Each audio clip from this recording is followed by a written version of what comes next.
Hey guys, how's it going? All right, cool. So there's looks like there's some bearish activity going on with Bitcoin. It's having a hard time fighting past this resistance at 21,800. And tomorrow there's information about the PCE data that's coming to be released to see how bad the inflation is. Um, and it's becoming correlated with the current formation that we're building on the charts. So I'll show you what I see on the inside, but first I want to show you guys the community profits so we can start flexing that for you guys. So VG Purgatory TV came back yesterday with Adam, and the Adam Gods has been favoring him or her. Awesome, and it's TV in the name, so check her out. Check him or her out. Might be on Twitch. So yeah, Adam, 102% gains, 212% gains with 20x leverage. 39% gains with Bitcoin, 112% gains with Atom again, and 151% gains with Atom. Awesome, good job. Denost, Ethereum gain with 1x leverage, 1.12% gain, 2x leverage on Avalanche, 3.16, Ethereum 2.13, Ethereum again, 1.45. It looks like he's got a specific accounts for certain strategies, which is a very good trading behavior, by the way, guys. For risk management, having certain accounts for certain strategies is a great idea. So you can see he did a martingale strategy with this one. He's got the super trend strategy with this one here. So keep up with that. That's really good trading behavior. MetaMat 0.14% gain. Technically there's fees involved, so that's technically a loss, but it's still way better than what it could be, right? So good job there. The more gains from Talon the Sculptor. Of course, it's almost every single episode we're talking about Talon the Sculptor, so keep it up, man. 23% gains with I think that's 18x leverage, 14% gain here, and Stefanos 171% gain with 25x leverage, and Tim 1547 trading Shiba Inu, 13% gain with 5x leverage, shorting it, of course. Awesome, good job, guys. So let's dive into it. Let's see I'll show you what I see in the charts, and so we can prepare for either for the worst or for the best. All right, cool.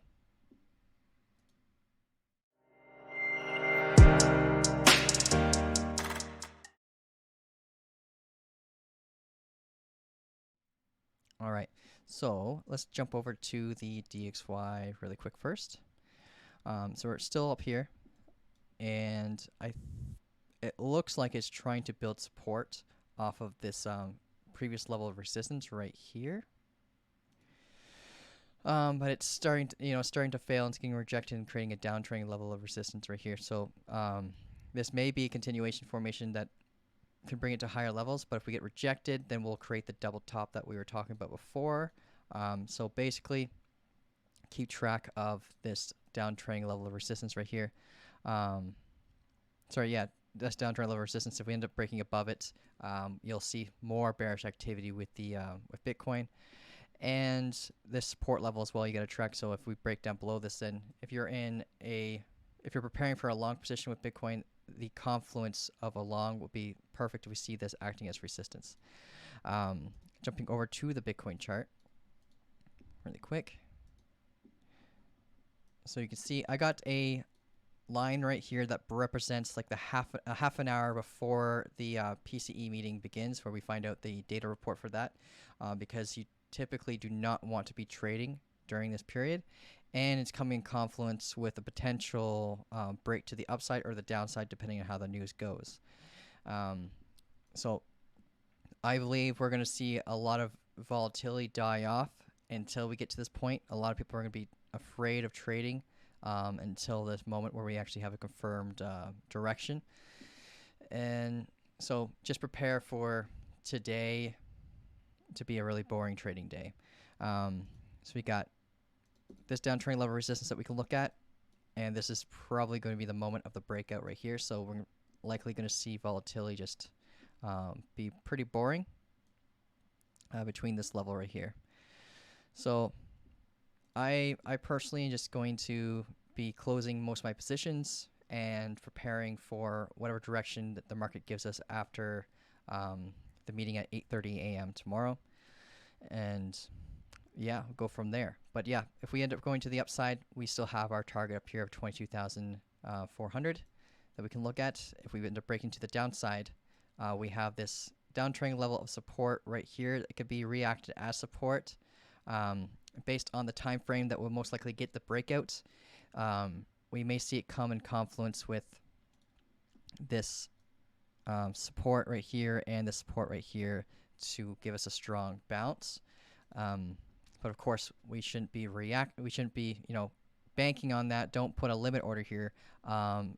You want to actually see a confirmed bounce on the lower time frames, maybe seeing like a double bottom or something like that, and then you can react off like the double bottom in the lower time frames and enter off of that. But don't just enter blindly with the limit order, because this could easily come down, act as resistance, and then we can go back down to lower levels.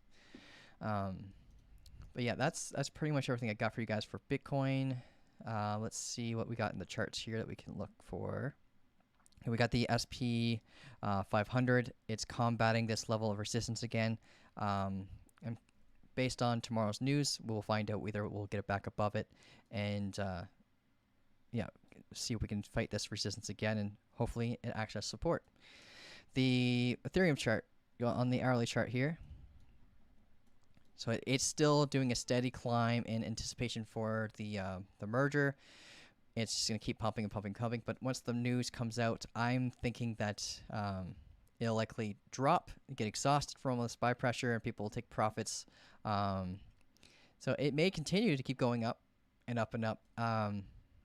But on the 6th is the date, I believe, that they're doing the first update for Ethereum. So I think people are going to sell on that news and bring us down to the next level of support around 1600. This is uptrending level of support, so this number will change. So I'd recommend drawing this on your chart so you can keep an eye on it. But yeah, this is the momentum that we're tracking. We hit the technical target for the bullish break to the upside. So now it's just about whether or not we maintain this uptrending level support. So if you're in a long position, keep an eye out on this. If this ends up breaking at any point, then it'll be a good time to close a large portion of your trade and then moving your stop loss into break even. And if we end up finding support around here, at 1,670, then you can move your stop loss below this support bounce. But yeah, guys, that's everything I got for you. If you have any questions about this, you can reach out to me in the Discord, and have yourself an amazing day. Thank you.